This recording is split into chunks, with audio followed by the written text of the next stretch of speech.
Hi guys, নমস্কাৰ good morning সকলোকে মই জানিবি সকলোকে স্বাগতম জনাইছোঁ পুনৰবাৰ মোৰ চেনেলত আইটি ভিডিঅ'লৈ আশা কৰিছোঁ সকলোৱে বহুত বেছি ভালে আছে আপোনালোকৰ আশীৰ্বাদৰ ফলত আপোনালোক সকলোকে লগত লৈ আজি ব্লগটো ষ্টাৰ্ট কৰিছোঁ আৰু টাইম এটা হৈ গৈছে দেই এইফালে দুপৰীয়াৰ কাৰণে বনোৱা মেলা হ'ব মায়ে বনাব মই এইফালে ৰেডি কৰি দিম টিফিনকে আনিছোঁ মাংস ছাগলী মাংস মানে পঠা ছাগলী মাংস আনিছোঁ খাই মানে অকণমানকৈ লৈ আহিলে মাংস ৰাতিপুৱা প্লেনিং আছে ডিম বনাব আৰু কণী বনাব কণী তাৰপিছত আলু ভাজি হ'ব আৰু ড্ৰাই ফিছ পাতত দিয়া হ'ব দালি এইবোৰ তেনেকৈ মাংস আনিলে ডিম নবনাই মাংস হ'ব যাওঁ পটাপট ৰেডি কৰি দিওঁ ড্ৰাই ফিছ আনিছোঁ তাতে শেষ হৈ গৈছিল আৰু আনি এতিয়া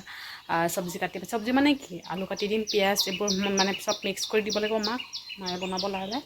তো বইল হওক আৰু ফালে গাখীৰ থৈ মেলি দিলোঁ খেলি আছে তাইকো খোৱাও আছে খুৱাই মেলি তাৰপিছত লাহেকৈ চব্জি কাটিম আৰু মাইফালে দালি আৰু ভাত হৈ আছে মানে বনাই আছে গৰুকো খানা দিব লাগিব তো লাহে লাহে বনাব চব ৰেডি কৰি দিম লাহে পটককৈ মানে ৰেডি কৰি দিলে লাহে লাহে বনাব পাৰিব আৰু গৰুকো খানা দিব লাগিব ন ব'লক আজি ব্লগ কাৰণে ষ্টাৰ্ট কৰিছোঁ চাই ভালকৈ দিনটো কি হয় দেখুৱাব চেষ্টা কৰিম মানে একদম গৰম লাগিছে দেই আজি একদম দুদিনমান বৰষুণ দিয়াত অকণ গৰম কম আছিলে আজি অকণ গৰম দিলে যাওঁ ব'লক পাকঘৰত গৈ লগ পাইছোঁ এইফালে হৈ আছে এয়া ড্ৰাই ফিছ ধুই মেলি আজৰি ইয়াতে আছে মছলা আৰু এয়া মাংস হৈ আছে চাৰিওফালে মই নলাগো আৰু মানে বনাই আছে লচি শাকখিনি বইল হৈ আছে মাংস দালি হৈ গৈছে তিতাকেৰেলা এটা আছিল যে সেইটো মানে ফ্ৰাই কৰিলে আৰু এইবিলাক অকণমান ধুই নিমখ সানি থৈ দিছোঁ আৰু ড্ৰাই ফিছ চাটনি গাড়ীকেইফালে দাদাৰ লগত পৰা হাঁহি আছে টেনশ্যন নকৰা গৰম দিছে কাৰণ দুদিন বৰষুণ দি ঠাণ্ডা অকণমান পৰি গৈছে দেই এতিয়া ৰ'দ দিছে যে পূৰা খাটাৰনাক ৰ'দ দিছে কালিতকৈ আজি অকণমান গৰম আৰু ফেনখন হ'লেও মোৰ কাটা বাচা শেষ আৰামত এতিয়া কাপোৰ কেইটামান যদি শুকাইছে উঠাই মেলি ফ'ল্ড কৰি থৈ দিওঁ আৰু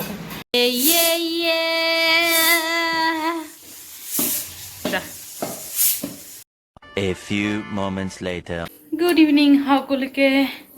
বহুত আমাৰ চাকো লগ পালোঁ গাড়ী না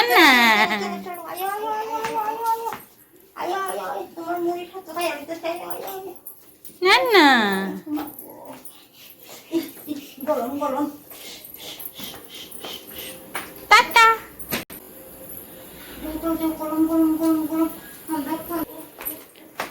চাহ খাওঁ মায়ে চাহ বনালে চাহ খাম মুড়ি নিমকি লগত ৰাতিপুৱা পিনাই আনিছিলে লগতে খাওঁ আৰু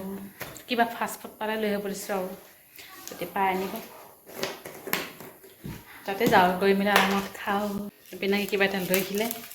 কি আনিছে কি বাবা বিৰিয়ানী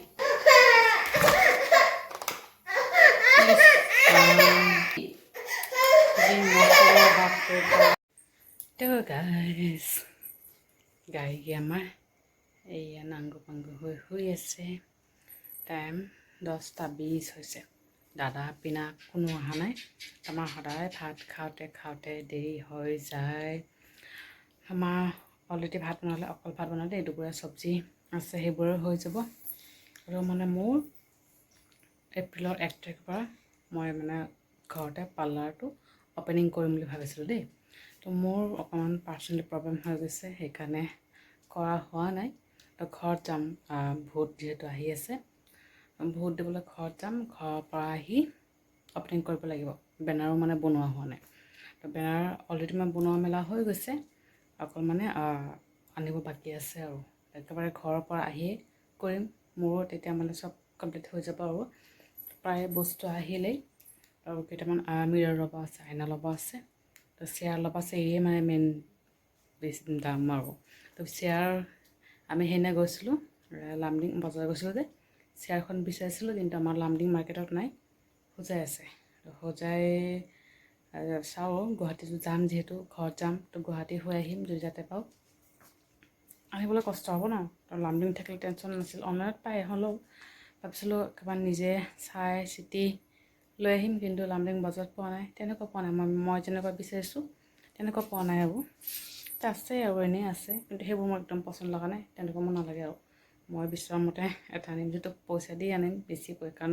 চেয়াৰ এটা দাম 6,000 ওপৰত দেই, ভাল যিটো কোৱালিটি আৰু মানে মোৰ কাৰণে আৰু বৰ্তমান কৈ আছোঁ। তো সেনেকুৱা হোজাত আছে আৰু ঘৰৰ পৰা আহি হোজাত যাব লাগিব আৰু হোজাত অকণমান ওচৰ হয়, 1 ঘণ্টাও নালাগে আৰু একেবাৰে গাড়ী লৈ গ'লে একেবাৰে গাড়ীতে লৈ আহিব পৰা যাব। গুৱাহাটীৰ পৰা আকৌ গুৱাহাটীতো পাই যাম, কিন্তু হ'লেও আহোঁতে মানে আনোতে অসুবিধা হ'ব ন। ঘৰৰ পৰা আহি হোজাই মানে নেক্সট উইকত ঘৰত যাম। যিটো ইলেকশ্যন আহি পাইছেই, 9 তাৰিখে ইলেকশ্যন সকলোৱে জানে আমাৰ অসমত। তো মোৰ ঘৰ মানে বহুত এতিয়ালৈকে ট্ৰান্সফাৰ হোৱাই নাই ইয়াতে, বিয়া হৈ আজি 6 বছৰ কমপ্লিট হৈ গৈছে, ট্ৰান্সফাৰ কৰা হোৱাই নাই। নেক্সট আকৌ যেতিয়া ইলেকশ্যন হ'ব তাৰ আগতে ট্ৰান্সফাৰ কৰিব লাগিব আৰু অসুবিধা হয় যে নাই, এতিয়া আৰু বাচ্ছা লৈ যোৱা বহুত কষ্ট হয়। সেইকাৰণে মায়ে কৈছে অকণ আগতীয়াকৈ যাবলৈ আৰু আগতীয়াকৈ যাম বুলি ভাবিছোঁ, কিন্তু দেউতা অহা নাই এতিয়ালৈকে। আগৰতলা কৈছে যে চাগে কাইলৈ নহ'লে পৰহি দেউতা আহিব আৰু দেউতা আহিলে আমি যদি দেউতা নাহাকে গুচি যাওঁ, দেউতাই হেনো চোৱা নাই ইমান দিন হৈছে, ভিডিঅ' কল চাই খালোঁ আৰু দেউতা আহিলে যাম আৰু আমি মানে দেউতা যদি ছানডে বা কালি আহে তো মানডে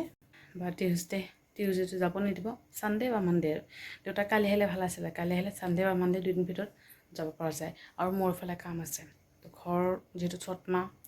বহাগ পাবহি আৰু ইফালে পূজাও আছে আমাৰ, বহাগ মাহত পূজা যিহেতু চ'তত হয়, কিন্তু ইলেকশ্যনৰ কাৰণে অকণমান পিছুৱাই দিছে আৰু তো ঘৰ ঝাৰু মানে ঝাৰা মোচা কৰিব লাগিব আৰু এই মাকৰ জাল এইবোৰ চাফা কৰিব লাগিব, যিটো বছৰত চাফা কৰা হয়। এবাৰ দুৰ্গা পূজাৰ আগত হয়, এবাৰ চ'ত মাহত আৰু সেইখিনিও কৰিব লাগিব। মোৰ একেবাৰে কৰি মেলি যাম, কাৰণ ঘৰৰ পৰা আহোঁতে চ'ত মাহ পাৰ হৈ যাব, বিহু পাবই আৰু